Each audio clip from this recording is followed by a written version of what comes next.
Online class नहीं हट गई है। क्या यार बोल रहे हो? मतलब इसी से चीजें बदल जाती हैं। मैं कह रहा हूँ हट गई है, तुम कह रहे हो हटा दिया गया है। कुछ का कुछ मतलब निकल आएगा इससे।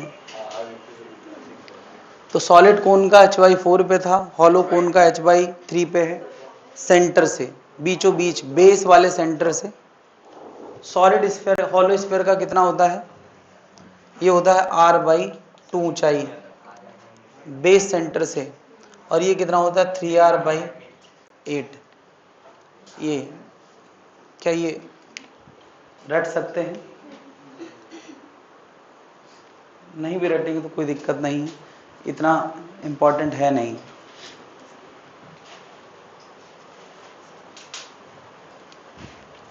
तो हमारे पास यार पोटेंशियल जी के बहुत सारे चीज़ें हो गई हैं।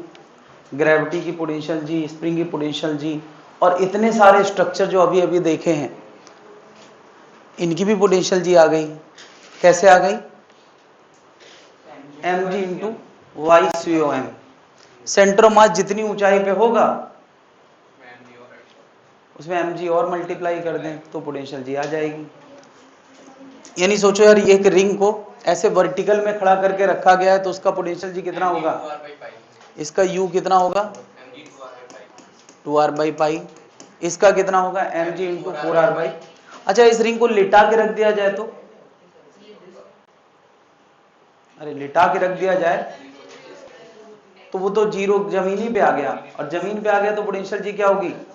तो ये भी ध्यान रखना है कि उसको कैसे रखा गया है। क्या ये बात जनता समझ पा रही है? यानी रखने के आधार पे भी आंसर बदल सकता है। यानी जैसे कल को कोई कह दे कि एक रॉड को ऐसे रख दिया गया है, ऐसे दो दीवारों में टिका के ऐसे रख दिया गया है,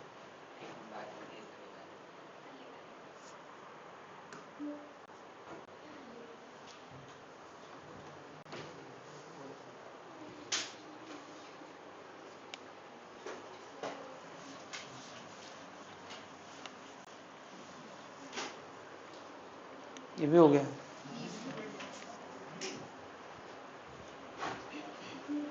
बता, ऐसे रॉड रख दिया गया है 60 डिग्री के एंगल पे।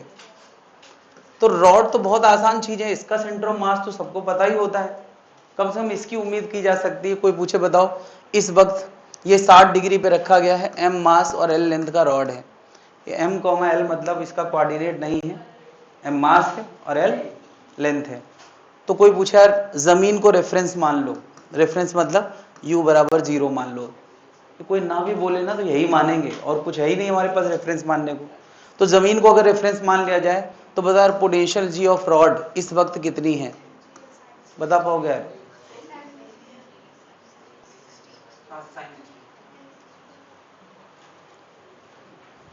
क्या बोला है, फिर से बोलो, उसको लिखो।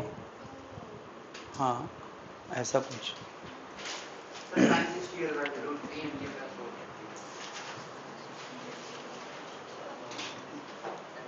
अपनी भावनाओं को कॉपी पे लाएं, फिर देखें कि कितनी सही भावना है। हाँ ये सही।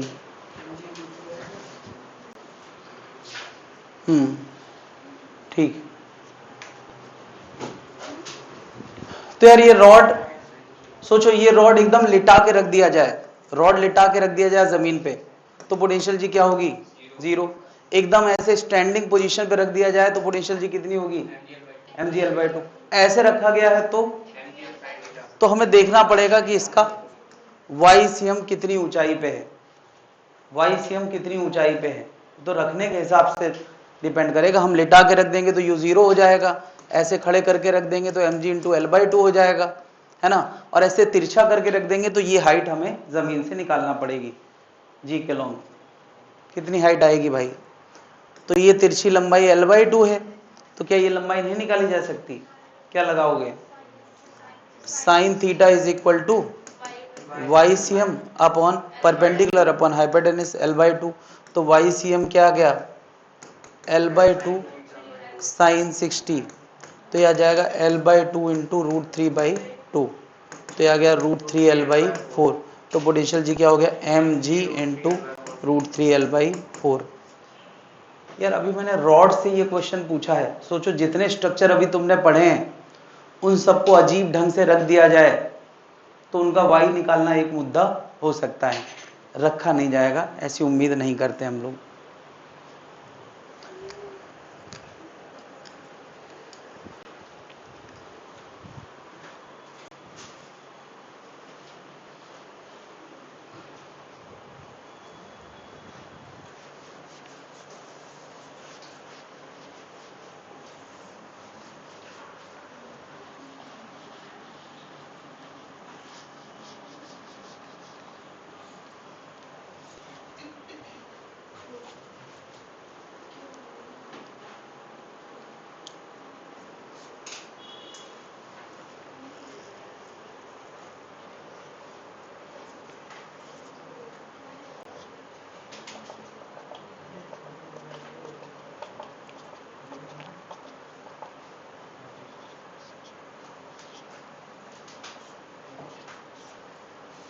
ये एक सिलेंडर में रो डेंसिटी का पानी भरा है,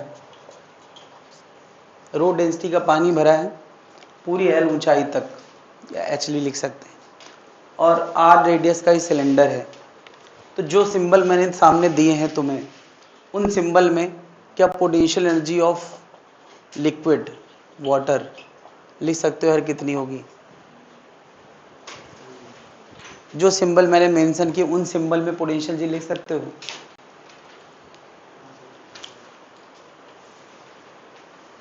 रो है डेंसिटी, डेंसिटी मतलब किलोग्राम पर मीटर क्यूब, आर रेडियस है, एल लेंथ है।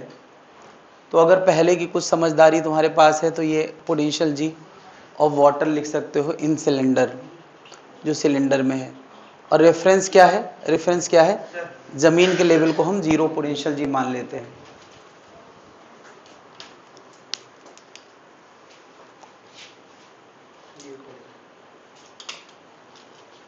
Pi square into L square, जब मल्टीप्लाई करने की वजह से आ गया है, पाई स्क्वायर एल रो जी, ठीक। हाँ वी की जगह ठीक। तो यार बहुत सिंपल सी बात है, एम मास का पानी पूरे मान लिया उसमें भरा होता, तो ये पानी कहाँ रखा माना जाता? पानी बीचों बीच रखा हुआ माना जाता, सेंटर ऑफ मास। एक पॉइंट से पूरे सिलेंडर को रिप्रेजेंट करना हो तो वो पॉइंट हम कहाँ चुनेंगे? बीचों बीच। तो पोटेंशियल जी क्या हो जाएगी, एम जी और L/2। अब मास क्वेश्चन में मेंशन नहीं किया है तो मास को डेंसिटी के टर्म में क्या लिख सकते हैं? मास इक्वल टू क्या होता है, डेंसिटी इंटू वॉल्यूम। नहीं, अब ये सब तो समझदारी हमें पता ही होना चाहिए। मास इक्वल टू क्या होता है, डेंसिटी इंटू। अब वॉल्यूम कितना होता है किसी सिलेंडर का? वो होता है बेस एरिया इंटू एच, नहीं, बेस एरिया इंटू लेंथ। और एरिया क्या होता है, एरिया क्या होता है, पाई आर स्क्वायर। तो ये बन जाएगा rho into pi R square into G और एल स्क्वायर बाई 2। ये आंसर आ जाएगा। नहीं अब यार आंसर रटना मुझे नहीं लगता कि किसी तरह की समझदारी है। क्या हमें ये बात पता है तो हम आंसर को किसी भी लुक में बदल सकते हैं। कोई दिक्कत है भाई लोग?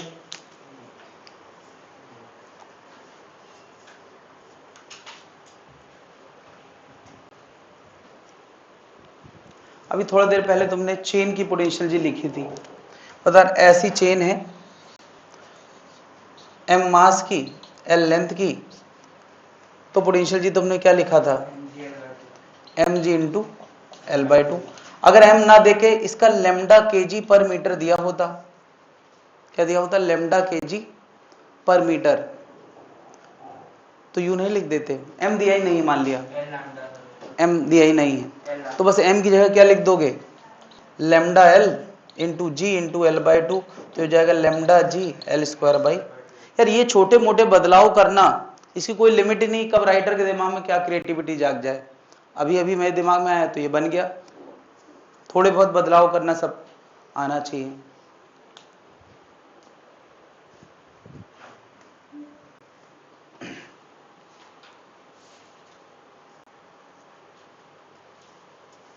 अरे ये पढ़ा है कि नहीं, lambda into L, mass equal to lambda into L, बस वही रख दिया है और क्या।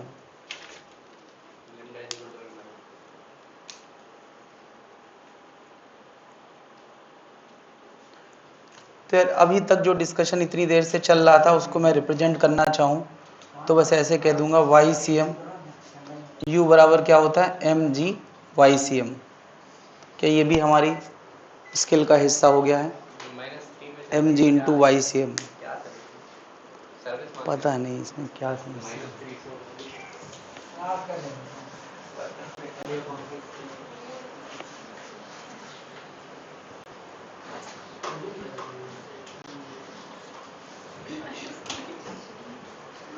ग्रेविटी का पोटेंशियल जी निकालना आता है, स्प्रिंग का पोटेंशियल जी निकालना आता है, और अब हमें किसी भी स्ट्रक्चर का पोटेंशियल जी निकालना आता है। बस हमें क्या पता होना चाहिए, उसका सेंटर ऑफ मास, ये सेंटर ऑफ मास किस जगह पर है, उसकी हाइट जमीन के लेवल से। बात क्लियर है भाई लोग। हम लोगों ने पोटेंशियल जी पढ़ा किस लिए है, क्योंकि हमें पोटेंशियल जी की एप्लीकेशन करना है। हम लोगों ने अभी थोड़ी देर पहले W all equal to delta K पढ़ा था। डब्ल्यू ऑल में अब हम बात करने वाले हैं किसी सिस्टम के लिए, फॉर अ सिस्टम। डब्ल्यू कोई सिस्टम है तो सिस्टम के अंदर कुछ फोर्सेस इंटरनल होते हैं और कुछ एक्सटर्नल होते हैं। जैसे मैं कहता हूँ ये स्प्रिंग मास सिस्टम है, तो क्या बताओ इस पूरे को एक सिस्टम माना जाए तो ये जो एजेंट लगा है ये क्या है, एक्सटर्नल है। स्प्रिंग इसको पीछे लगाएगी, इसको आगे लगाएगी, तो ये क्या है, इंटरनल है। तो जो इंटरनल फोर्सेस हैं, जैसे मैं कह दूं कि एक मास अर्थ पे रखा है, तो अगर कोई मास को ऊपर ले जा रहा है तो ये क्या है, एक्सटर्नल है। मास को ग्रेविटी नीचे खींच रही है और ये मास अर्थ को ऊपर खींच रहा है, ये क्या है, इंटरनल है। तो जब हम इस सिस्टम या इस सिस्टम की बात करते हैं तो उसमें फोर्सेस को दो कैटेगरी में डिवाइड कर सकते हैं, क्या, डब्ल्यू एक्सटर्नल, डब्ल्यू इंटरनल। अब इंटरनल में दो फोर्सेस हो सकते हैं, डब्ल्यू कंजर्वेटिव और W non conservative.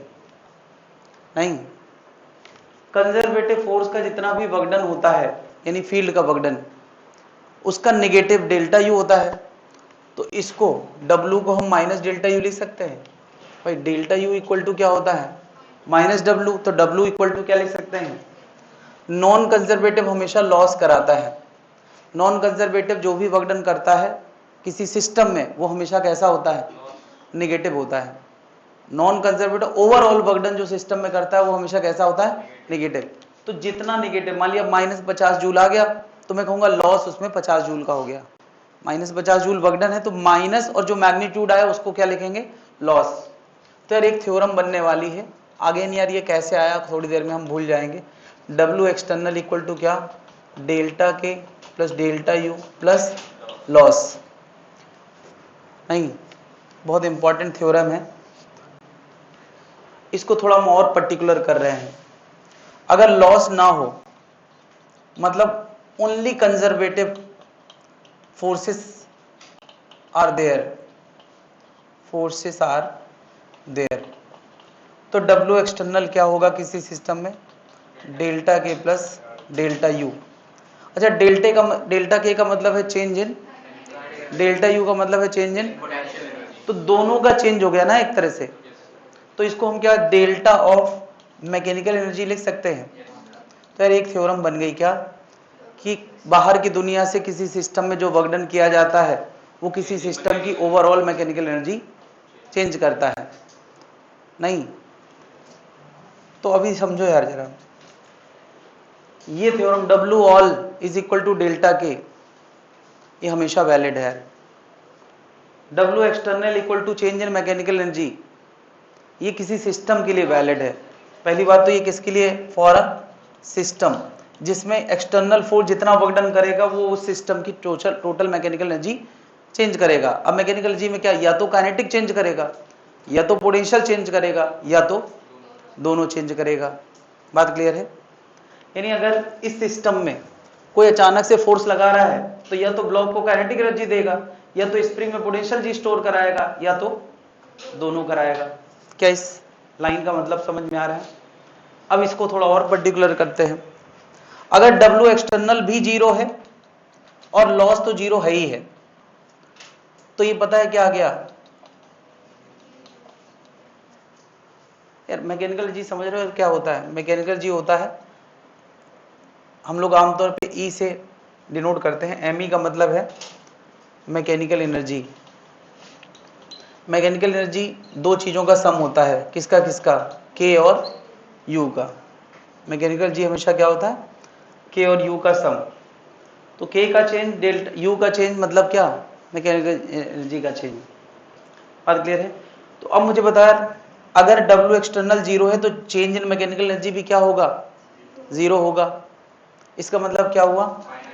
Delta K plus हाँ ये बिल्कुल, mechanical G final minus mechanical G initial equal to क्या? यानी mechanical G initial equal to क्या? या इसको बाद में फिर से लिख देते हैं, K initial U initial K final U final. ये क्या है? ये है mechanical energy conservation. Mechanical energy conservation. ऐसे बहुत सारे प्रोसेस हम जाते हैं जहां पे मैकेनिकल जी कंजर्वेशन होता है। एक एम मास को स्मूथ ट्रैक में छोड़ दो, तो पहले वो ऊंचाई पे था तो उसके अंदर पोटेंशियल जी थी, जब नीचे गिरेगा तो उसके अंदर क्या जाएगा? Kinetic energy. तो ये भी क्या है? Mechanical energy. अगर एक ब्लॉक को खींच के छोड़ दो तो पहले इसके अंदर क्या था? छोड़ दोगे तो क्या आ जाएगा उसके अंदर? Kinetic energy. तो वहां पे एजेंट वर्क डन कर दिया, लेकिन जब छोड़ा तो उसके बाद तो एजेंट नहीं है। अब जो कुछ भी हो रहा है वो फील्ड कर रही है, उसी वजह से काइनेटिक। तो उस केस में हम कहेंगे यार कि जब तुमने खींच के छोड़ दिया तो पोटेंशियल जी घटेगी और काइनेटिक एनर्जी बढ़ेगी। यानी K और U में इन दोनों का सम जितना पहले होगा उतना ही कोई एक चीज घटेगी तो कोई एक चीज बढ़ेगी, सम उनका सेम रहेगा। इसको कुछ लोग ऐसे भी यूज करते हैं। इसको और कैसे यूज करते हैं? Decrease in P equal to क्या? इंक्रीज इन Ke, या decrease in Ke equal to क्या? Increase in P। अगर तुम्हें समझ में आ रहा है कि कोई एक चीज घट रही है तो कितना वो घटी है तो दूसरी चीज उतना ही बड़ी होगी, ऐसे भी लिख सकते हैं।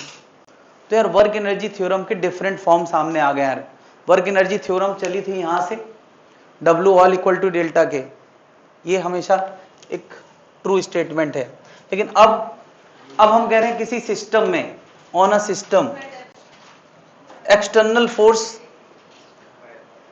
W एक्सटर्नल क्या होता है? Change in kinetic energy plus change in potential जी। और अगर लॉस है तो अक्सर लॉस मानते नहीं है। अगर केवल कंजर्वेटिव फोर्स फील्ड है तो हम W एक्सटर्नल क्या लिख सकते हैं? Change in mechanical energy. और अगर एक्सटर्नल एजेंट नहीं है, अपने आप प्रोसेस चल रहा है, तो एक चीज पोटेंशियल जी घट रही होगी तो काइनेटिक एनर्जी बढ़ रही होगी, तब क्या आ जाएगा? मैकेनिकल एनर्जी कंजर्वेशन बहुत ही पर्टिकुलर डिस्कशन है, बहुत ही कंस्टेंट डिस्कशन है, बहुत ही कंडीशन के बाद आया है। ये हमेशा ट्रू, अगर कहीं पे लॉस करने वाला फोर्स इन्वॉल्व है तो क्या वहां मैकेनिकल एनर्जी कंजर्वेशन काम करेगा? Mechanical energy conservation energy conservation नहीं है। अगर एनर्जी कंजर्वेशन सही से देखें तो ये इक्वेशन है नहीं, या इसको भी कह सकते हैं। ये इक्वेशन तो बहुत कंडीशन के बाद लगा है, जब उसमें लॉस ना हो, जब उसमें एजेंट ना हो, तब ये काम करता है। तो मैकेनिकल एनर्जी कंजर्वेशन को सुपर पावर ना समझो, सुपर पावर ये इक्वेशन है। बात समझ, उसी से ये भी एक्सप्लेन होता है, उसी से ये भी एक्सप्लेन होता है। और इससे पहले तो पोटेंशियल जी डिफाइंड ही नहीं थी, तो सबसे बड़ी सुपर पावर क्या थी? W all equal to delta K. तो अब तरह तरह से स्टेटमेंट मिल सकते हैं। मैं कहूं किसी सिस्टम पे लगने वाले सारे फोर्सेस का वर्कडन, किसी सिस्टम पे लगने वाले सारे फोर्सेस का work done change in kinetic energy होता है। ट्रू और फॉल्स? ट्रू है। अब मैं कह रहा हूं किसी सिस्टम पे लगने वाले सारे एक्सटर्नल फोर्सेस का work done change in kinetic energy होता है। ट्रू है कि फॉल्स है? तो मैंने जब एक्सटर्नल वर्ड लगा दिया तो इसका मतलब मैं इंटरनल छोड़ रहा हूं, और इंटरनल की वजह से ही तो पोटेंशियल जी स्टोर होती है। तो वो पोटेंशियल जी वाली बात अब स्किप होने लगी है। तो एक्सटर्नल फोर्स का work done change in kinetic energy as well as change in potential जी होता है, अगर लॉस नहीं है तो। ये सही रहेगा। बात क्लियर है? अगर कोई एजेंट नहीं है, कोई लॉस नहीं है, तो मैकेनिकल एनर्जी कंजर्व रहेगी। तो ये हेडिंग डाल सकते हैं different form of mechanical energy, different form of energy conservation या वर्क एनर्जी थ्योरम।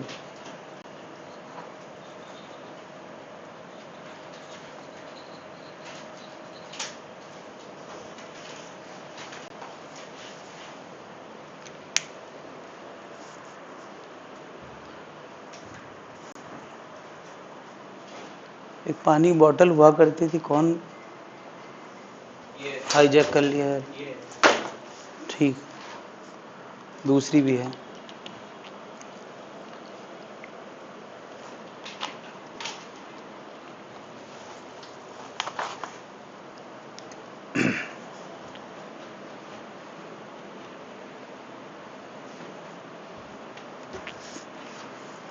रिमोट देना जरा।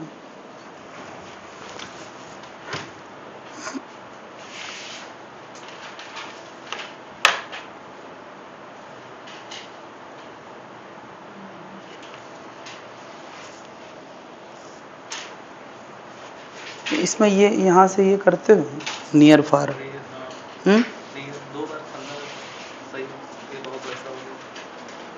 एक आध बार करते हो ना इसमें, जिसमें सबसे क्लियर है वही रखना होता है। उससे क्या होता है कि वो ऑटो वाला मोड से हट जाता है। ये करते हो ना, ये क्लियर है। इसको फुल स्क्रीन में ले जाके एक बार सेट कर लिया करो जिसमें क्लियर आ रहा है। नोट कर लिया भाई लोग? नोट कर लिया है?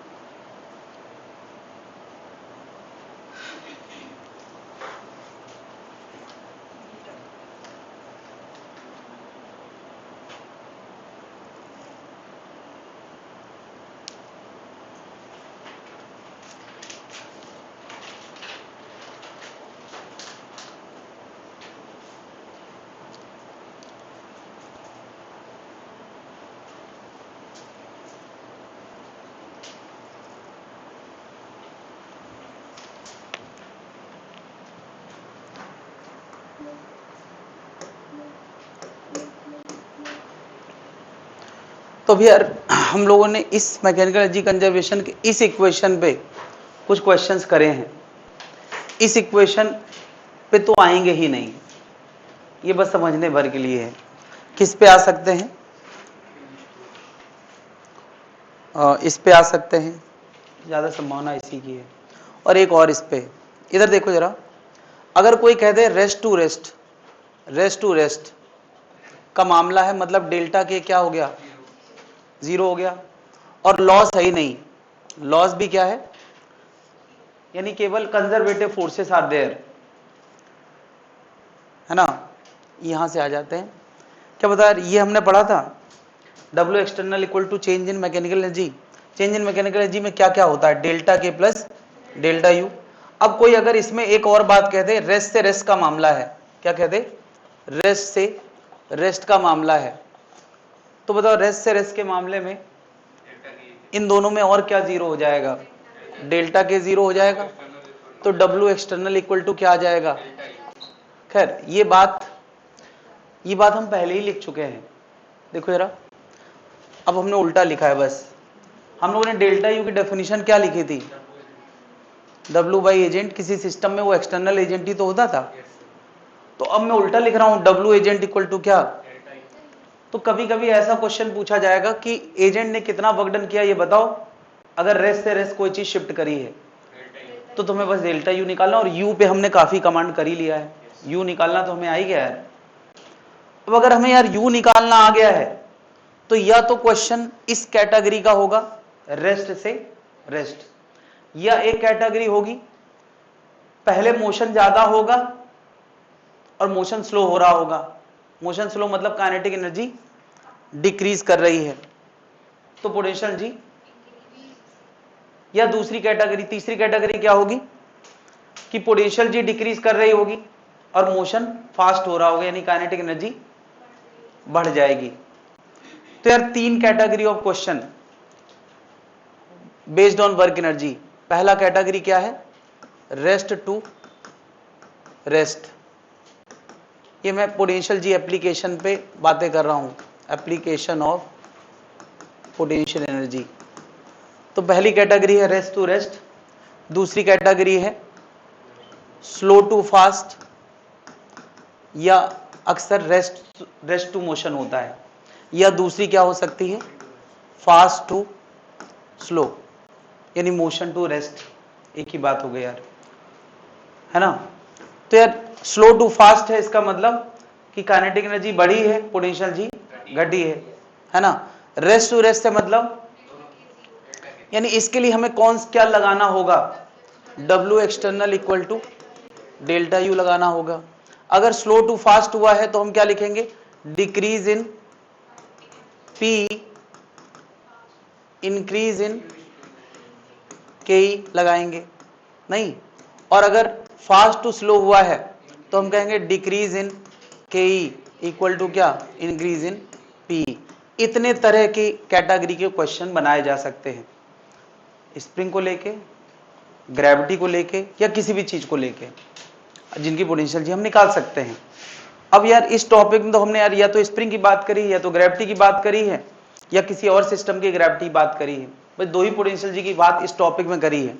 जब हम इलेक्ट्रोस्टैटिक पढ़ते हैं तो वहां इलेक्ट्रिक पोटेंशियल जी आ जाता है, जब हम ग्रेविटेशन पढ़ते हैं तब वहां ग्रेविटेशन पोटेंशियल जी आता है, लेकिन कैटेगरी ऑफ क्वेश्चन यही रहते हैं हर बार, क्या क्या, रेस्ट टू रेस्ट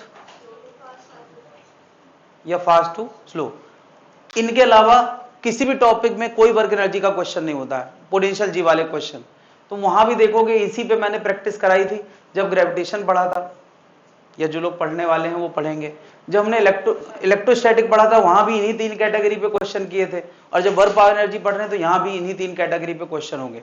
तो एक दिमाग में स्ट्रक्चर बना लो, यही तीन कैटेगरी क्वेश्चन पोटेंशियल जी को लेके हो सकते हैं। तो हम लोग यार तीनों category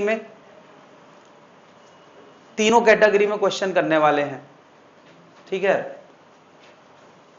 rest to rest, slow to fast, fast to slow, और एग्जाम्पल के तौर पे हम स्प्रिंग लेंगे या ग्रेविटेशन पोटेंशियल जी लेंगे, ठीक है। तो पहले कहां से शुरू करें, ये हटा दे भाई लोग।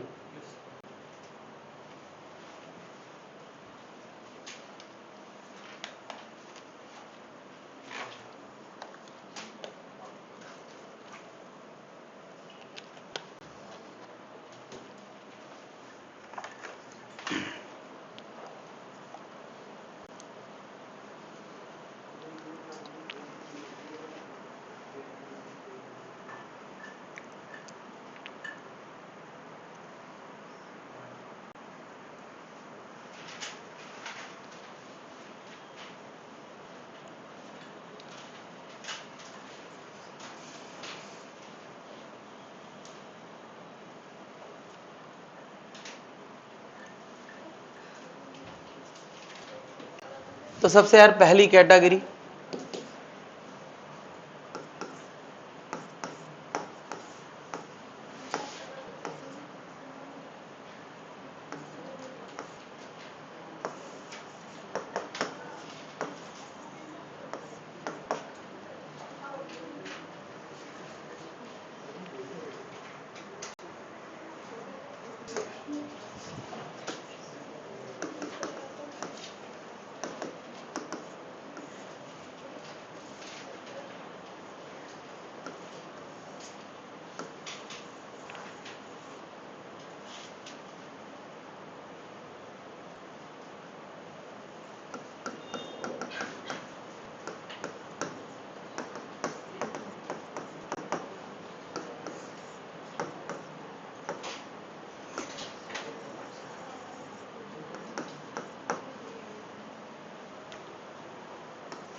पहला क्वेश्चन रेस्ट टू रेस्ट में कितने लोग निकल लिया यार?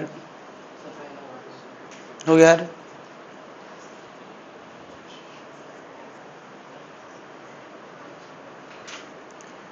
वर्क डन बाय एजेंट, अगर रेस्ट से रेस्ट खिसकाया गया है तो वर्क डन बाय एजेंट क्या होता है? डेल्टा यू होता है, यानी यू फाइनल माइनस, तो इस सिस्टम का यू इनिशियल क्या था और यू फाइनल, तो बस यार वर्क डन बाय एजेंट क्या होगा? हाफ के से। तुम ऐसे भी जानते हो कि स्प्रिंग नेगेटिव करती है और एजेंट पॉजिटिव करता है। कितने लोग निकल लिया यार? सबके पास मौका है यार, बाद में कहना बता नहीं पाया। दूसरा कितने लोगों का हो गया यार?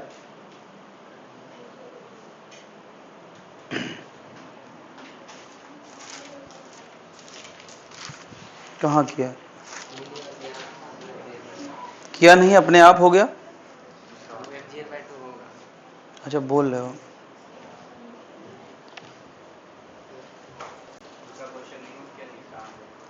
यस, तीसरा, एक मिनट में ये तो बताए ना यार, चेन का मास कितना है?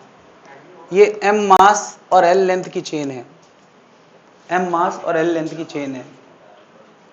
हाँ भाई, वर्क डन बाय एजेंट होगा u फाइनल, तो बता चेन जब टेबल पे जमीन पे पड़ी है तब u इनिशियल कितना है? 0, और जब ये ऊंचाई पे पहुंचा दी गई तो कितनी हो गई? mgl/2। तो वर्क डन बाय एजेंट क्या होगा? यहां बता यार, वर्क डन बाय एजेंट क्या होगा? u फाइनल माइनस, ये कोई दिखा यार मुझे।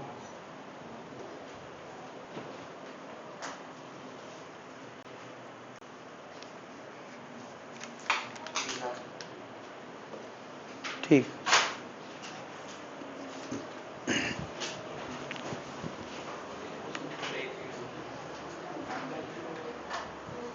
और कोई?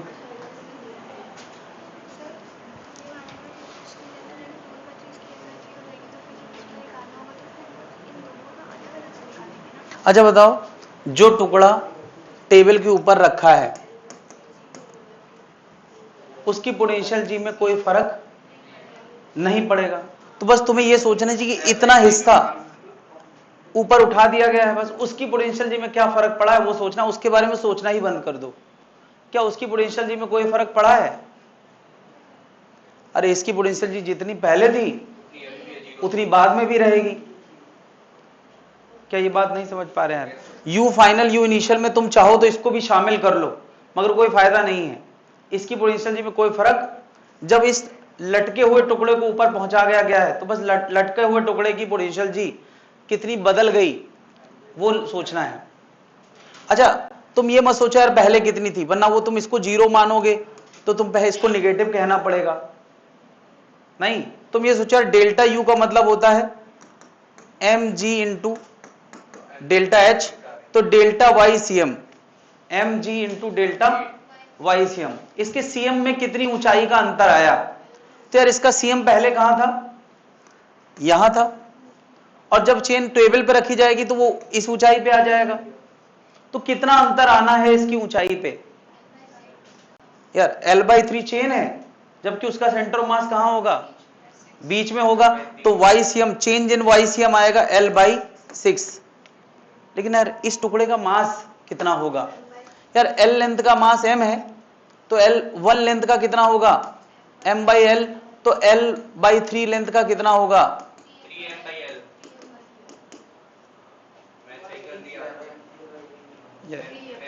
अरे l/3 लेंथ का मास m/3 होगा, ये तो बहुत ऑब्वियस बात है कि l लेंथ का मास अगर m है तो l/3 का मास कितना होगा? तो ये जो m है यार, ये टुकड़े का मास है, वो कितना है? m/3 into g into l/6, यानी ये कितना आ गया? mgl/18। बात क्लियर है? ये बहुत फेमस क्वेश्चन है। कितनों निकल लिया था? बात क्लियर है या कुछ और बोलना है? क्या अभी समझ में आ रहा है? पूरी चेन का मास m है, तो जो लटका हुआ टुकड़ा है उसका मास कितना होगा? m/3 g इंटू कितना उसको शिफ्ट किया गया है। तो उसको नहीं बल्कि उसके सेंटर ऑफ मास को कितना शिफ्ट किया गया है चेन में।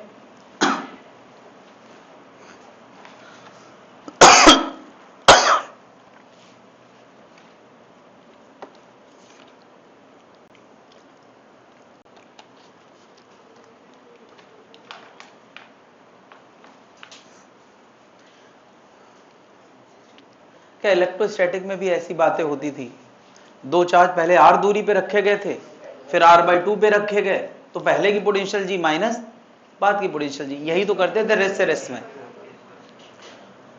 तुम्हें याद है यार वो डाइपोल वाले क्वेश्चन में डाइपोल की पोटेंशियल जी पहले 30 डिग्री पे था, फिर 60 डिग्री पे पहुंचाया गया, तो u final minus u initial.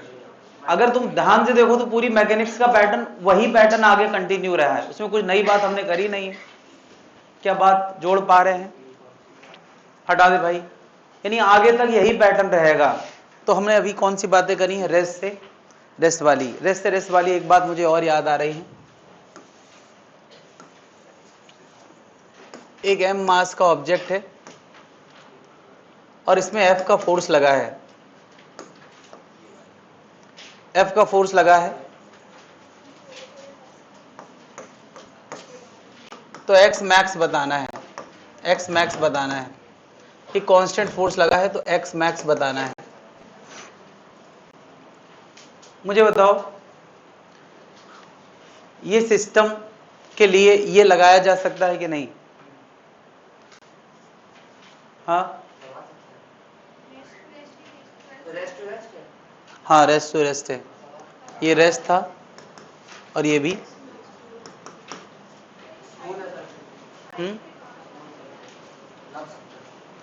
हाँ स्मूथ सरफेस है। बता, अच्छा रेस्ट पे था, किसी एजेंट ने फोर्स लगाना शुरू किया, पीछे स्प्रिंग तो रिलैक्स थी, तो इसकी स्पीड बढ़ती गई, फिर इक्विलिब्रियम आया, फिर ये एक्स मैक्स आया और एक जगह जाके इसकी स्पीड 0 हो गई। क्या उससे ज्यादा खिंचाव नहीं हो सकता? तो उसी को मैं एक्स मैक्स कह रहा हूं। तो इस प्रोसेस में कौन कौन इन्वॉल्व है? एजेंट है, स्प्रिंग इन्वॉल्व है। तो स्प्रिंग अब इस सिस्टम का इंटरनल हिस्सा हो गया, तो उसके फोर्स को हम काउंट नहीं करेंगे, उसको इंटरनल मानेंगे। तो अब हम केवल पोटेंशियल जी में उसका रोल मानेंगे।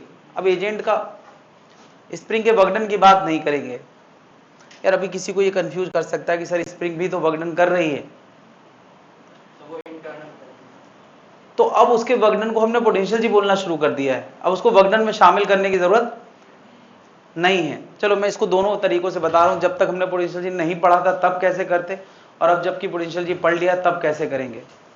देखो जब तक हमने पोटेंशियल जी वाला टर्म पढ़ा ही नहीं था तब तक हम इसको करते W ऑल इक्वल टू क्या, डेल्टा के से।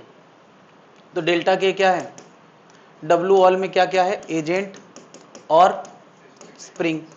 तो एजेंट कितना, F का फोर्स और x मैक्स इसका है, तो एजेंट का वगडन F इंटू एक्स मैक्स और स्प्रिंग का वगडन -12 kxm² इक्वल टू 0।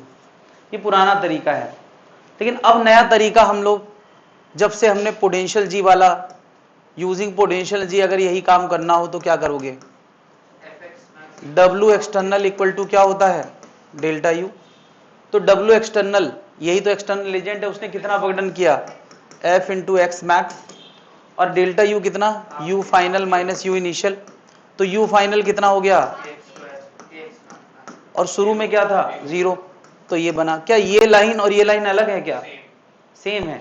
वहां सोचने का नजरिया अलग है, वहां हम सारे फोर्सेस को फोर्स बोलते हैं, सबको वगडन, सबके वगडन के बारे में सोचते हैं। यहां हम केवल किसके वगडन के बारे में सोचते हैं, एक्सटर्नल एजेंट, इंटरनल के वगडन के बारे में नहीं सोचते हैं। तो चीजें दोनों सही हैं, नहीं बस पोटेंशियल जी आने से ये सब रायता फैला है। पोटेंशियल जी ना आता ना तो भी हमारी लाइफ में कोई फर्क नहीं पड़ता, उससे क्वेश्चन कर लेते। आ जाने से चीजें और अजीब हो गई हैं। तो कई चीजें सुविधा के लिए लाई जाती हैं जिसकी वजह से हमें ज्यादा पढ़ना पड़ता है। एक्सएम से एक्सएम कट गया, एक्सएम का आंसर आ गया कितना, 2F/K। ये आंसर तुमने पहले भी लाया था, कब, वेरिएबल फोर्स वाले टॉपिक में। तो मैंने कहा था समय आने पे हम लोग इजी तरीके से करेंगे, और यही वो इजी तरीका है।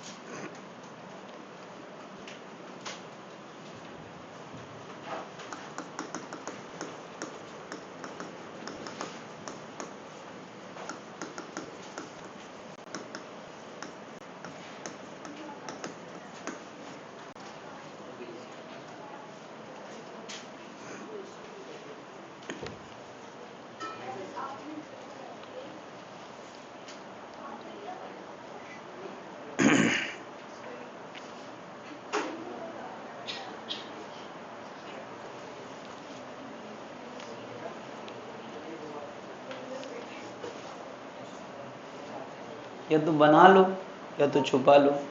डंबल उठाओ रोज, मस्त हो जाएगा। तो दिखाना आराम से, दिखा रहे हो ना यार बाइसेप्स।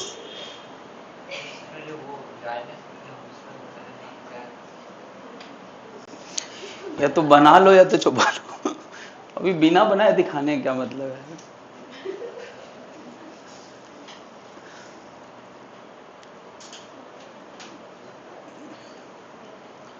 कोई डरेगा भी नहीं।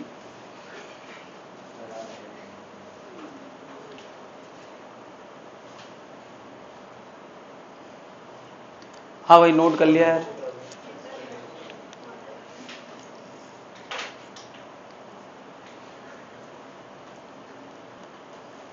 आंसर भी यार फेमस है इसलिए याद रहना चाहिए, और नहीं आंसर पता है तो इतना सा वर्क एनर्जी लगा के आंसर लाया जा सकता है।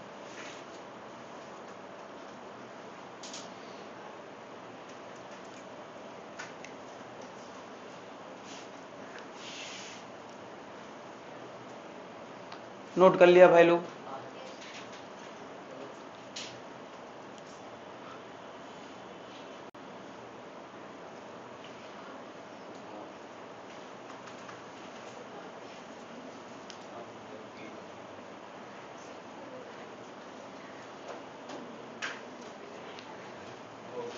नोट कर लिया भाई, बहुत बढ़िया।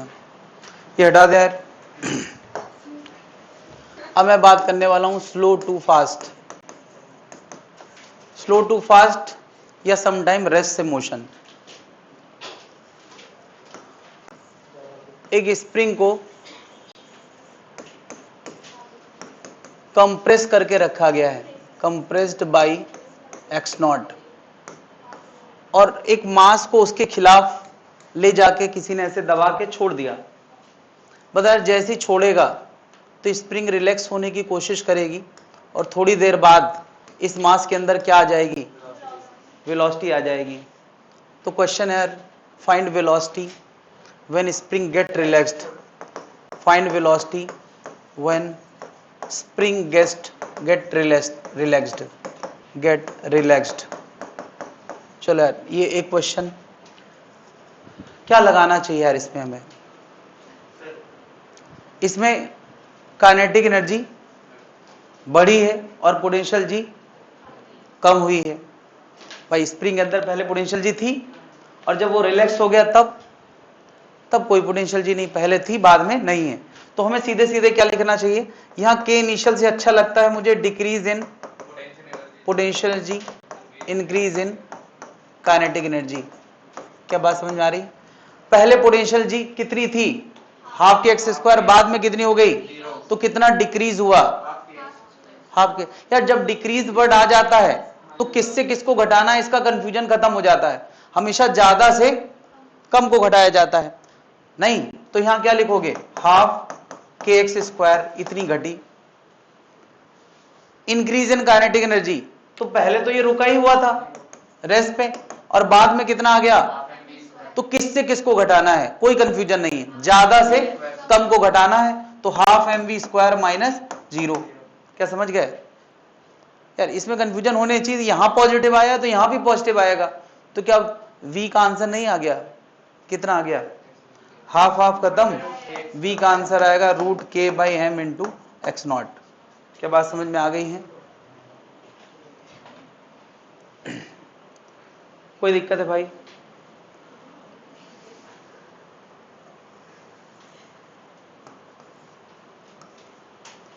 h1 ऊंचाई से h2 ऊंचाई तक एक ब्लॉक खिसकता खिसकता आया, यहां रखा हुआ था, स्मूथ सरफेस थी, धीरे धीरे खिसकते खिसकते यहां तक आ गया, यहां रखा था रेस्ट पे, और यहां उसके अंदर कुछ वेलोसिटी आ गई, है ना? Find v। बता पाओगे यार कैसे करना है?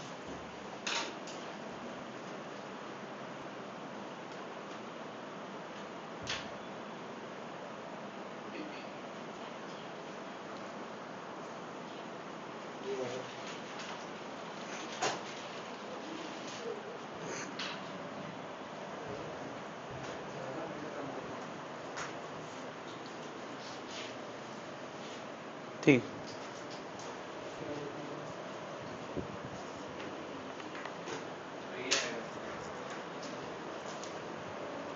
ठीक।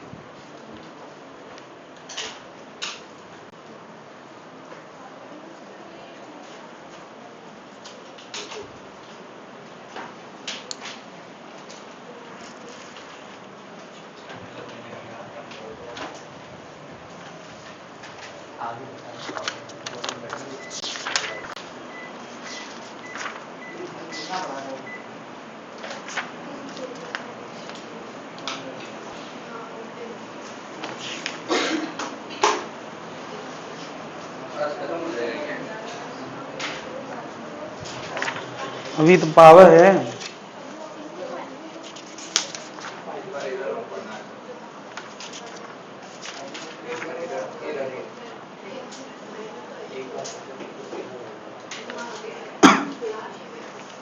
हो गया यार, कितने लोगों का हो गया?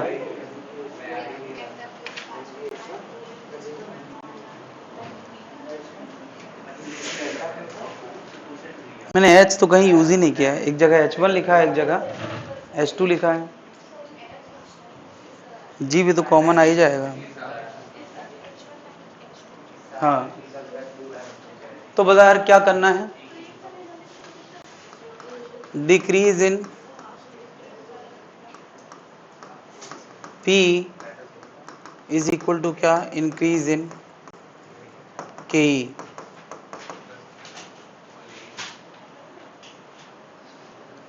Decrease in P, increase in K. तो डिक्रीज इन पी कितना?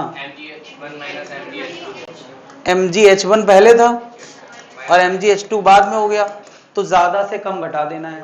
जब डिक्रीज वर्ड लिखा होता है इसका मतलब हमेशा ज्यादा से कम घटाना। और increase in kinetic energy half mv square, initially क्या था? 0।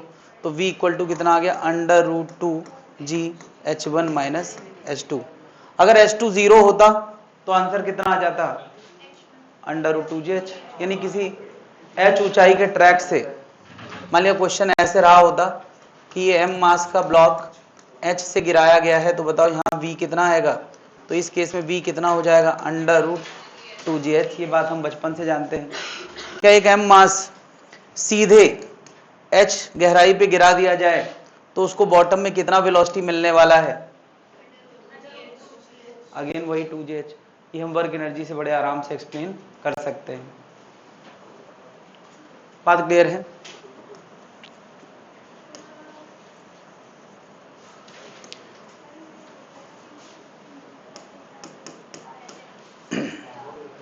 एक m मास l लेंथ की चेन को छोड़ दिया गया, हवा का झोंका हल्का सा मिला और उसके बाद ये पूरी चेन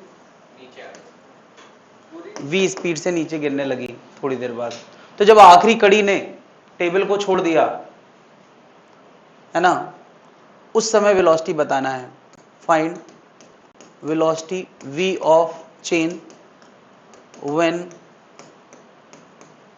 लास्ट, क्या बोलते हैं एक कड़ी को, क्या बोलते हैं? लिंक। हाँ, लास्ट कड़ी लीव द टेबल। चेन की जब लास्ट कड़ी टेबल को छोड़ती है उस समय इसका v कितना होगा? हो गया यार?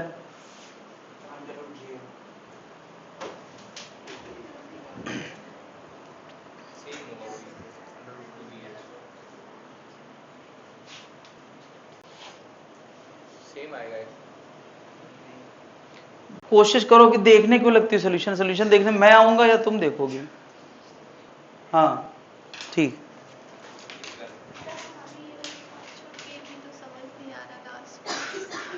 सब तो रिवाइज करा दिया है, कोई दिक्कत ही नहीं है। और क्लास की आज क्यों बोल रही हो? एक मैसेज छोड़ देना था तो मैं लिंक शेयर कर देता। कुछ तो फायदा उठाओ, इतना सब टेक्नोलॉजी लगाया है मैंने। यूट्यूब पे सारे नहीं डाले जाते हैं, जो मुझे लगता है कि थोड़ा डाला जा सकता है वही डालते हैं। सब डाल देंगे तो फिर पता नहीं कोई आएगा कि नहीं आएगा।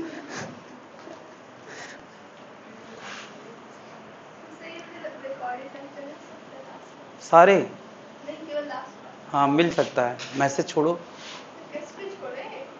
हाँ वेरी गुड, बहुत बढ़िया क्वेश्चन है, गजब बात करी है तुमने। अमित वाले में छोड़ दो, अमित वाले में, तो मेरे वाले में छोड़ दो, मेरे वाले में छोड़ दो, कोई बात नहीं तो छोड़ दो।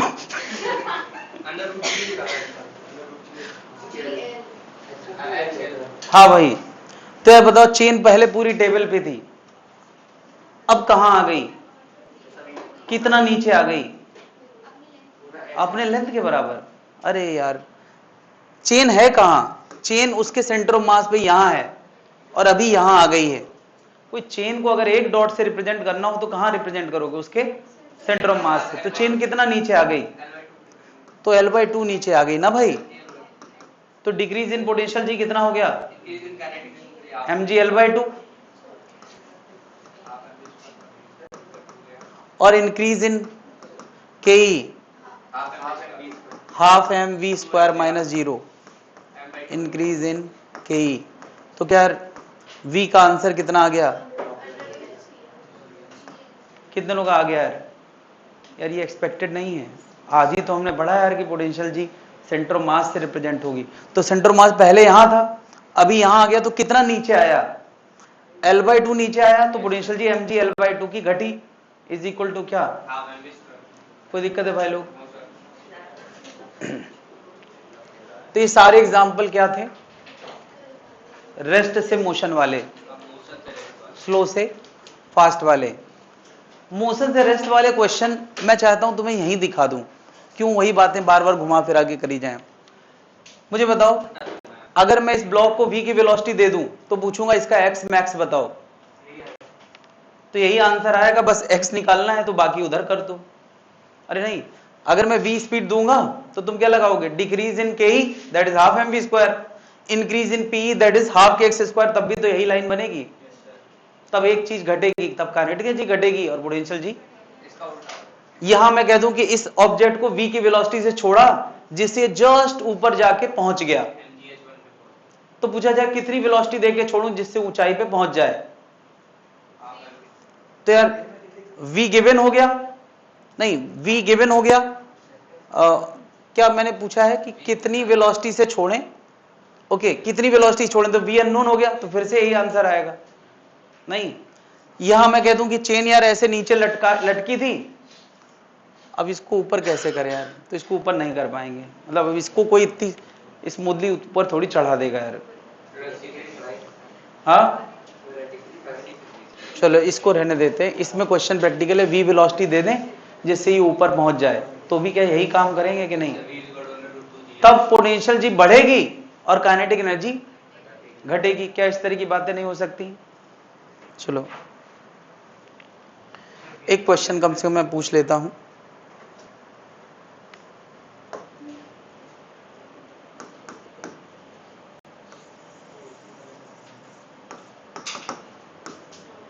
v0 की वेलोसिटी दी है,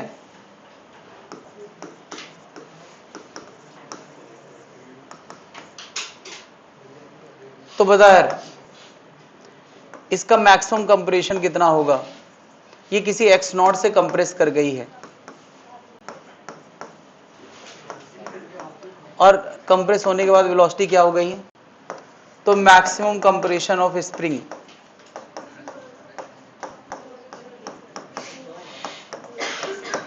क्या होगा, स्प्रिंग का मैक्सिमम कंप्रेशन क्या होगा। क्या मैंने फोर्स लगाया है, क्या मैंने बस वेलोसिटी देके छोड़ दिया है।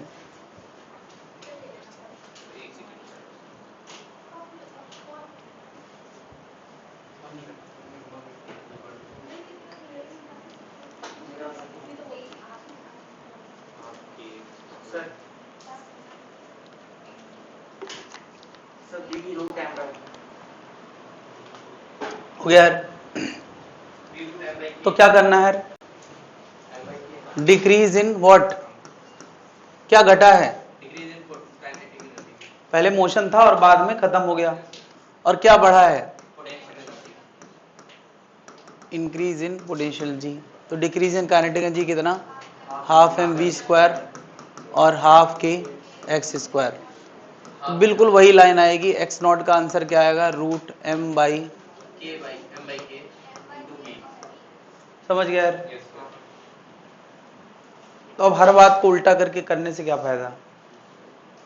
क्लियर भाई।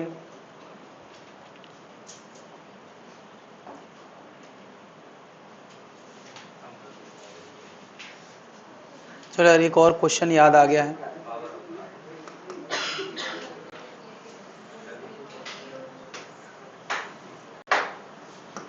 ये एक कैपिटल आर रेडियस का स्फीयर है।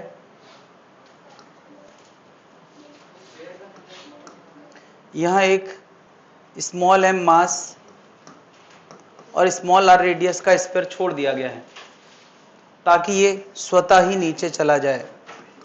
तो जब ये यहां बॉटम मोस्ट पे जाएगा तब उसका वेलोसिटी बताना है।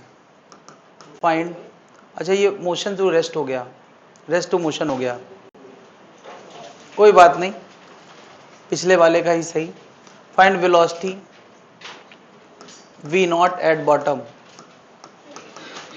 पता है इस प्रोसेस में क्या हो रहा है।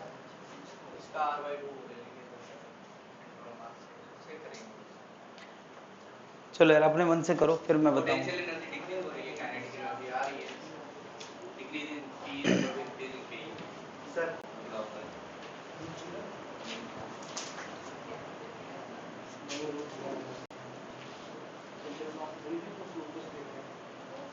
नो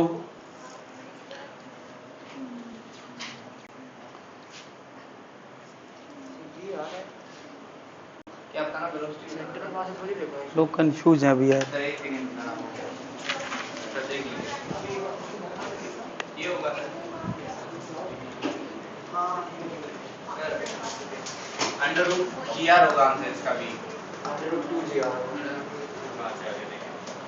अच्छा बताओ,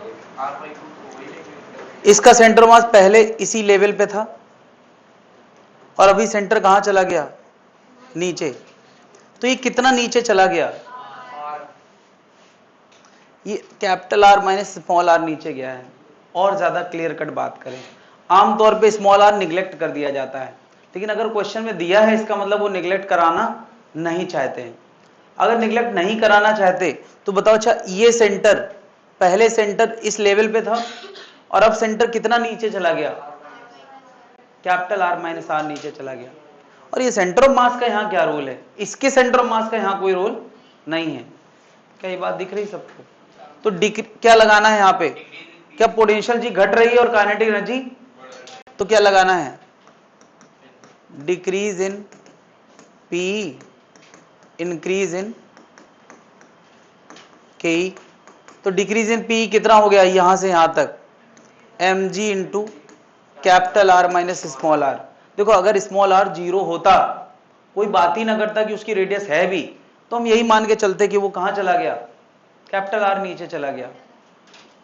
लेकिन अगर स्मॉल आर मेंशन किया है तो इसका मतलब उसका साइज 0 नहीं। अगर पार्टिकल होता तो हम यहाँ एम जी आर ही लिखते, इज इक्वल टू क्या, हाफ एम वी स्क्वायर। तो v का आंसर आएगा √2g r minus small R. Clear है भाई। क्या बात समझ गए हैं। तो यार हमने बहुत तरह के क्वेश्चन कर लिए पूरे स्ट्रक्चर्ड फॉर्म में, motion to rest, rest to rest और रेस्ट टू मोशन।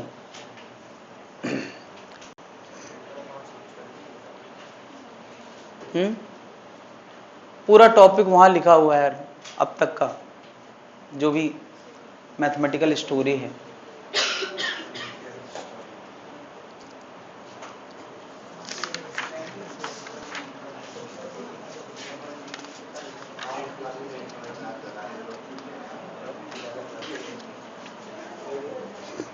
अच्छा अगर इसको पुराने मेथड से करते तो, जैसे इन चीजों को पुराने मेथड से किया जाए तो तुम कहते हैं एम मास का ब्लॉक ऊपर से नीचे आया है तो work done by gravity is equal to change in kinetic energy. तो बता ग्रेविटी से एम मास को यहां लाने में कितना वर्क डन करती, m g R minus R equal to half m. तो बिना पोटेंशियल जी के भी हम ये कर सकते थे पुराने तरीके से, आंसर बदल जाता क्या। उस समय हम वर्कडन को वर्कडन बोला करते थे और अब हम वर्कडन को क्या बोलने लगे, पोटेंशियल जी बोलने लगे। क्या ये बात जनता समझ पा रही है। तो दिमाग में पुराने थॉट आए तो उससे भी कर सकते हैं, इससे भी कर सकते हैं, कोई दिक्कत है भाई लोग। तो पोटेंशियल जी एक्चुअली हम लोगों ने इसी पर्पस के लिए इन्वॉल्व कराया था, ताकि हम रेस्ट से मोशन वाले, मोशन से रेस्ट वाले, रेस्ट से रेस्ट वाले क्वेश्चन कर पाए। क्या पोटेंशियल जी क्यों इन्वॉल्व कराया है, ये बात जनता को समझ में आ गई है? कोई दिक्कत है?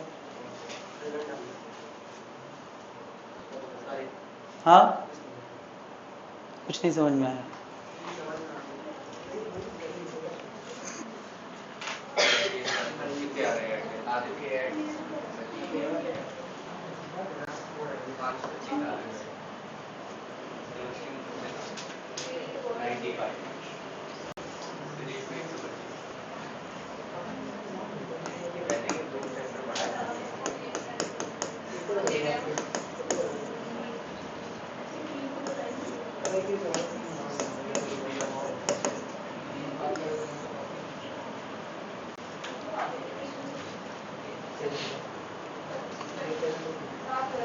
तो यार किसी बॉडी के इक्विलिब्रियम का क्या मीनिंग होता है?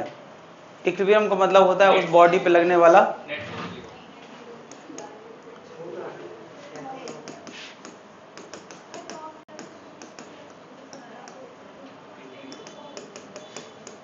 Net force on a body is 0। अगर किसी बॉडी पे नेट फोर्स क्या है, 0 है, तो इसका मतलब है कि बॉडी उस समय इक्विलिब्रियम में है। ठीक,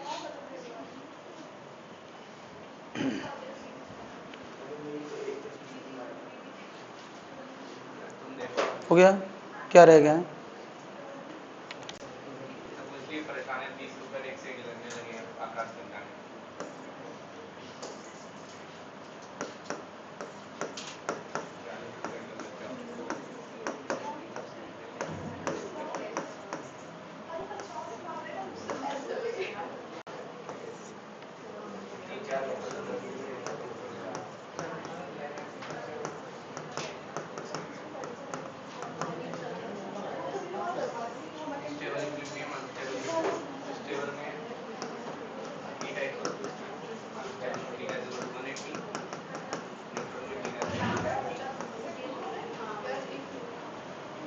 तो यार किसी चीज में नेट फोर्स 0 होना ये बताता है कि वो बॉडी इक्विलिब्रियम में है, लेकिन वो इक्विलिब्रियम स्टेबल है या अनस्टेबल है या न्यूट्रल है, ये हम कैसे तय करेंगे? देखो यार, दो तरह के इंसान, तीन तरह के इंसान हो सकते हैं। एक इंसान वो जो घर में रह रहा है, इक्विलिब्रियम में है, और अक्सर ये बातें करता है कि मैं घर छोड़ के चला जाऊंगा। तो घर वाले कहते हैं ना बेटा, कैसे, कहाँ रहोगे, क्या करोगे, क्या खाओगे, क्या पियोगे, और घर वाले उसको कुछ ना कुछ करके समझा के घर में बनाए रखते हैं। That is what? Stable equilibrium. Stable equilibrium. और दूसरा क्या है? अनस्टेबल, कि वो घर में रहता है, मतलब इक्विलिब्रियम में है, घर में रहता है, मगर वो जिस दिन अंदर घर का माहौल ही अलग है। माहौल ये है कि यार ये कब जाएगा, यार कुछ नौकरी वोकरी कर ले, ये यहाँ पड़ा क्यों रहता है, जब देखो वीडियो गेम खेलता रहता है। ये मतलब उसको भी पता है कि अगर मैंने जरा भी दाएं बाएं किया कि मैं घर छोड़ के जा रहा हूं, तो घर वाले खुद ही धक्का देके कहते हैं कि ठीक है जाओ, दरवाजा बंद। That is what? अनस्टेबल। तो इससे पहले लाइफ में ऐसी स्थिति आए हमारे लिए, हमें अपनी स्थिति सुधार लेना चाहिए, क्योंकि लाइफ में ऐसा भी फेज कभी ना कभी आता है। ये 22-23 साल की उम्र के बाद आता है, तो रूल बदल थोड़ी जाएंगे हर साल, जो फैक्ट है वो हर साल वही रहेगा। तो क्या है? अनस्टेबल का मतलब ये है। और तीसरा क्या है? Neutral equilibrium. मतलब घर वाले कुछ सोच ही नहीं पा रहे हैं कि इसको भगाएं या रखें। अगर तुम कह देते हो कि हम जा रहे हैं, कहते बेटा जैसी तुम्हारी मर्जी, चले जाओ। नहीं, मैं घर में बने रहना चाहता हूं, ठीक है घर ही में बने रहो। तो वो क्या है? Neutral equilibrium.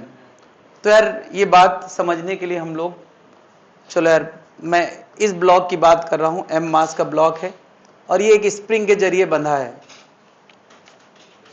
स्प्रिंग के जरिए बंधा है, और अभी स्प्रिंग रिलैक्स्ड है। स्प्रिंग कैसी है? रिलैक्स्ड है। तो रिलैक्स्ड है, तो बताओ इस जगह पर जब ये स्प्रिंग रिलैक्स्ड है, क्या इस ब्लॉक पर नेट फोर्स क्या लग रहा है? तो मैं कहूंगा यार ये इसका क्या है? इक्विलिब्रियम, यानी ये अभी घर पे है। ये क्या है, घर पे है। अब ये घर पे स्टेबल है या इनस्टेबल है, ये कैसे पता चलेगा? अरे घर से इधर उधर करने की कोशिश करें कि हम घर के राइट साइड जा रहे हैं या घर के लेफ्ट साइड।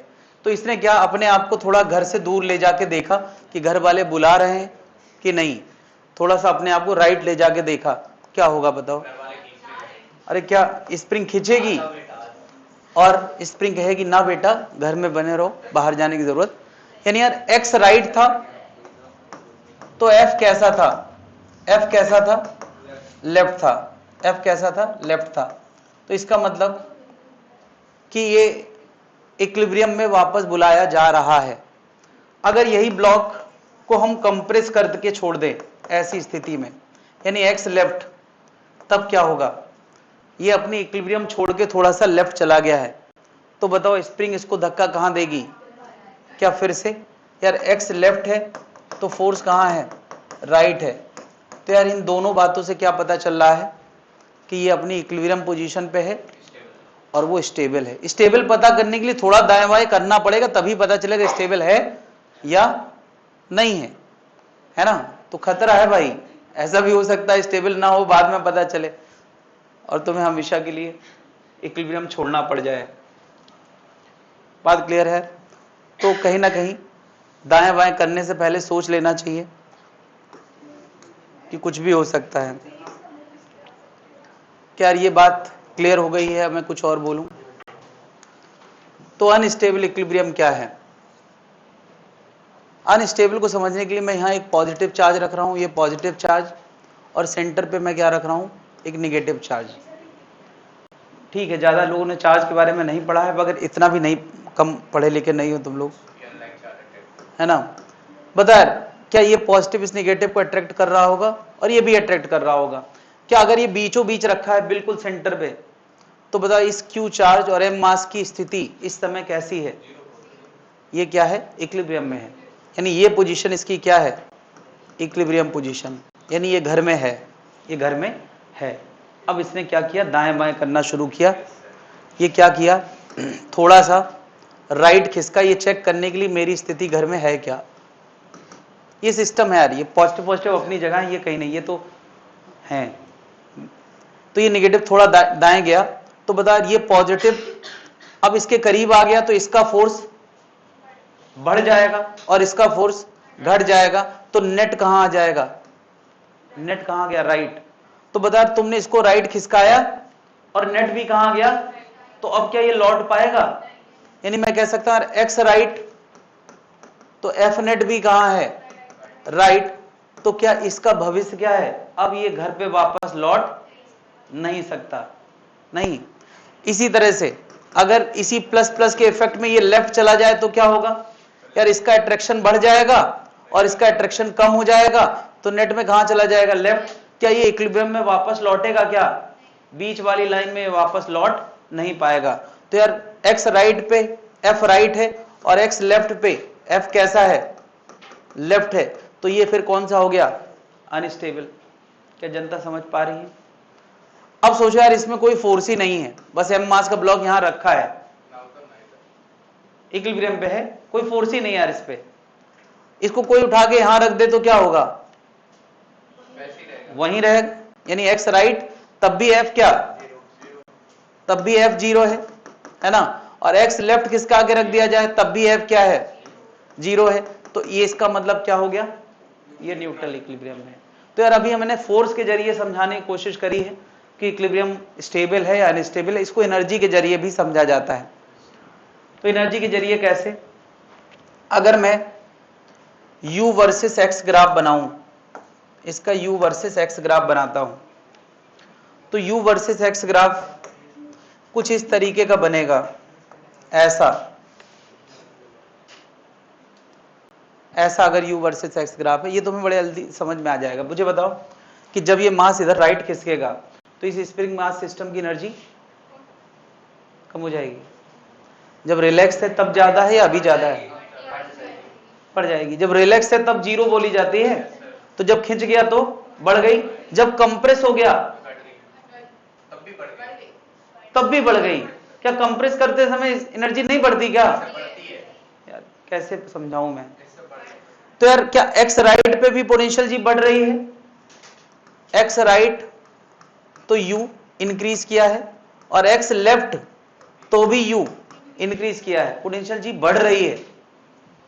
तो इसका मतलब उसके हालात स्टेबल इक्विलिब्रियम के हैं। क्या है?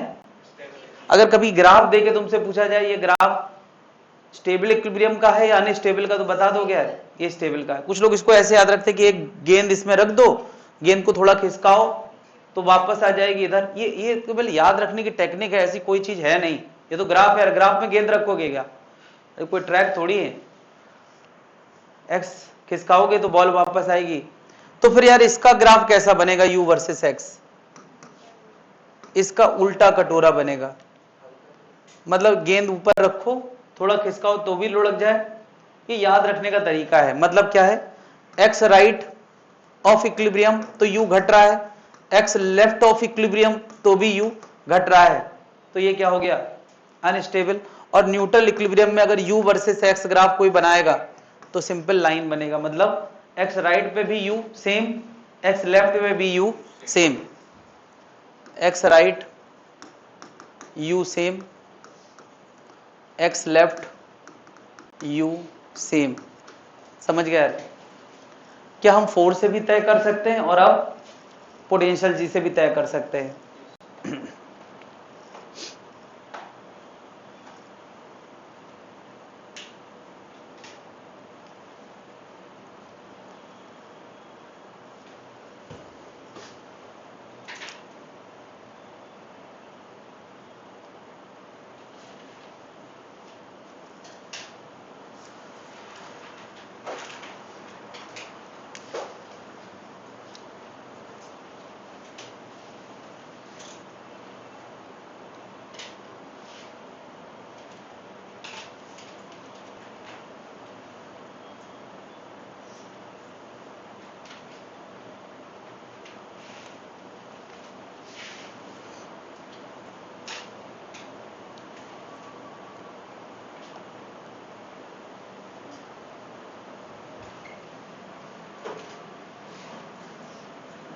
क्लियर भाई?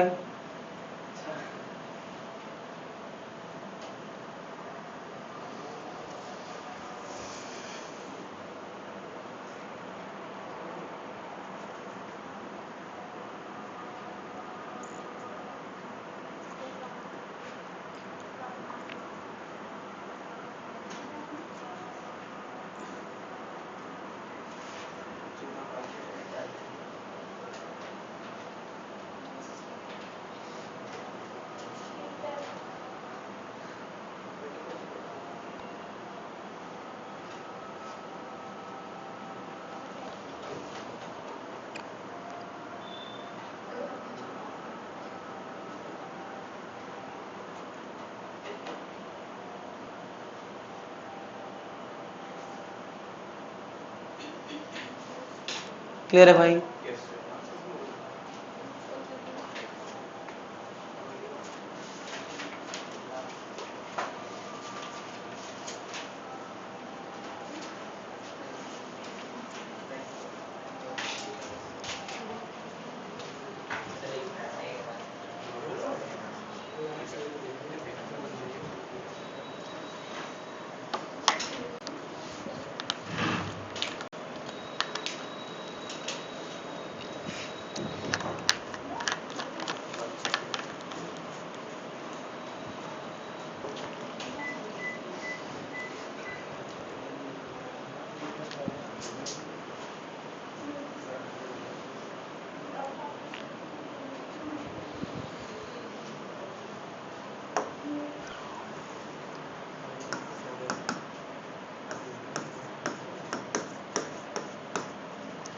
u as a function of x दिया है।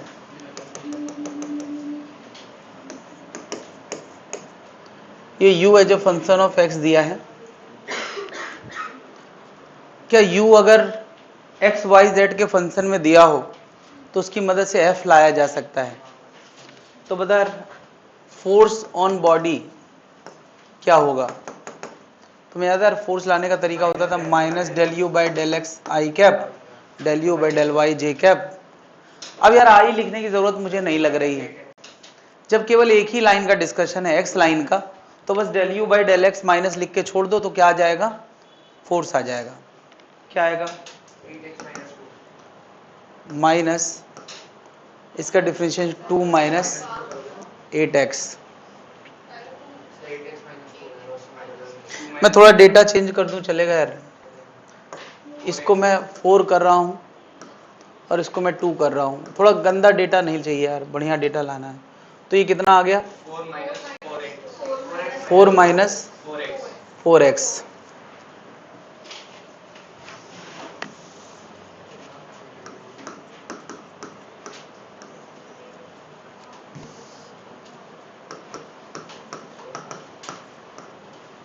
Four minus 4x। और अब कोई पूछे यार फाइंड इक्विलिब्रियम पोजीशन, यार क्वेश्चन यही था इक्विलिब्रियम पोजीशन क्या होगी। तो इक्विलिब्रियम पोजीशन पता करने के लिए तुम्हें क्या करना पड़ता है, F0 करना पड़ता है। तो इसको तुम यार -4 + 4x को क्या करोगे, तो x बराबर क्या आ गया, यानी x बराबर 1 वो पोजीशन है जहां बॉडी किसमें है, इक्विलिब्रियम में है। यार f या तो सीधे दिया हो या तो f तुम बना सकते हो। f बनाना तुमने कैसे सीखा है, डेल यू बाई, है ना। अब मुझे बताओ f के फॉर्मूला हमारे पास क्या आया है, f के फॉर्मूले से तय करते हैं या u से। u का आंसर आया है 4x माइनस 2x स्क्वायर। अरे भाई तो क्वेश्चन है, जीरो करना है ज्यादा पढ़ to get equilibrium position. Equilibrium position अगर पता करना है तो हमें क्या करना पड़ता है, फोर्स 0 करना पड़ता है। तो x पता चल गया। अब बता यार x1 मैं इसमें डाल देता हूं, कितना आएगा 4 माइनस 2 यानी कितना आ गया 2। अब इसमें यार थोड़ी देर के लिए मैं x 1.1 डालता हूं, u बताओ कितना आएगा 4.4 माइनस 2 इंटू 1.1 का स्क्वायर, तो 4.4 माइनस 2 इंटू 1.21, ये लगभग कितना आ गया यार 4.4 माइनस 2.42। ये आंसर क्या लेस देन 2 है,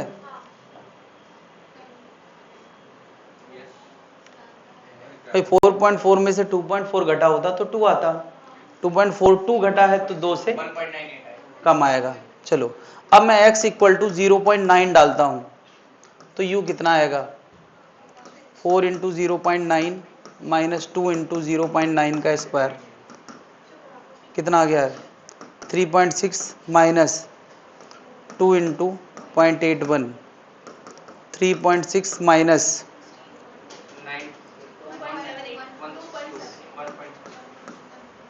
तो ये आंसर कितना आएगा, क्या ये भी लेस देन 2 आ रहा है। मैं क्या बताना चाह रहा हूं कि x थोड़ा से ज्यादा के लिए u कम निकला है और x थोड़ा से कम के लिए मैंने किसके 1 से थोड़ा बढ़ाया। यार इक्विलिब्रियम पोजीशन कहां आई है ना, at x equal to 1 particle is at equilibrium, और 1 से थोड़ा बढ़ाने पर u घट रहा है और 1 से थोड़ा कम करने में भी u, मतलब u का अगर कोई ग्राफ बनाएगा तो वो इस नेचर का आएगा कि नहीं, कि x से थोड़ा, x बराबर 1 पे क्या है इक्विलिब्रियम है, और 1.1 पे क्या है घटा है, और 0.9 में भी क्या है घटा है। तो ये बताओ स्टेबल इक्विलिब्रियम है या अनस्टेबल है, अनस्टेबल है। इस डेटा से हम पता कर सकते हैं कि या स्टेबल है या अनस्टेबल है। इस डेटा से हम पता कर सकते हैं कि इक्विलिब्रियम पोजीशन क्या होगी। यही बातें पूछी जा सकती हैं। क्या बात समझ रहे हो, कभी कभी x लिखा होता है, कभी कभी r लिखा होता है, r बहुत फैशन में चल रहा है, तो r लिखा होता तो नहीं कर पाते क्या, अरे तब del u by del r कर देते, स्टेप तो यही होते। क्या जनता समझ पा रही है यार कि कैसे क्वेश्चन दिया जाएगा, तुम्हें एक ग्राफ दिया जाएगा तो तुरंत ही बता दोगे, फंक्शन बना के दिया जाएगा फोर्स का फंक्शन, तो फोर्स से भी तय कर सकते हैं, फोर्स से भी तय कर सकते हैं।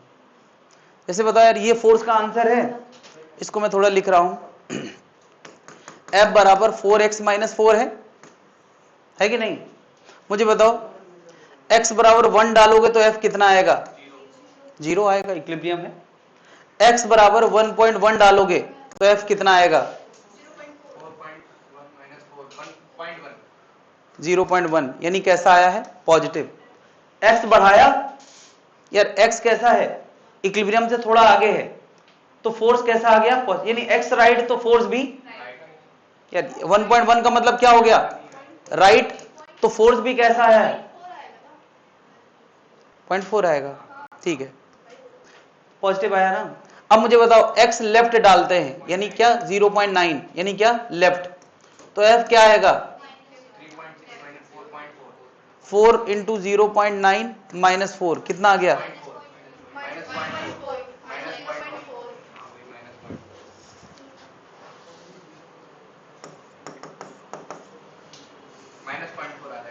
कितना आ रहा है? तो बता, x लेफ्ट ऑफ इक्विलिब्रियम, भाई लेफ्ट क्यों? 1 से छोटा है तो मतलब कहां है? लेफ्ट ऑफ इक्विलिब्रियम, तो फोर्स भी कहां गया है? लेफ्ट आ गया है। तो बता, अच्छा x राइट तो f राइट और x लेफ्ट तो f लेफ्ट, तो क्या वो इक्विलिब्रियम में दोबारा आने देगा? नहीं आने देगा। इससे भी पता चलता है क्या है? अनस्टेबल। कि हम फोर्स से भी तय कर सकते हैं और u से भी तय। किससे तय करना ज्यादा आसान लगा? फोर्स से। मुझे भी लगता है कि हम लोग पता नहीं u की बातें करते ही क्यों हैं। हम एफ ही से तय कर सकते हैं कि कौन स्टेबल है और कौन अनस्टेबल है।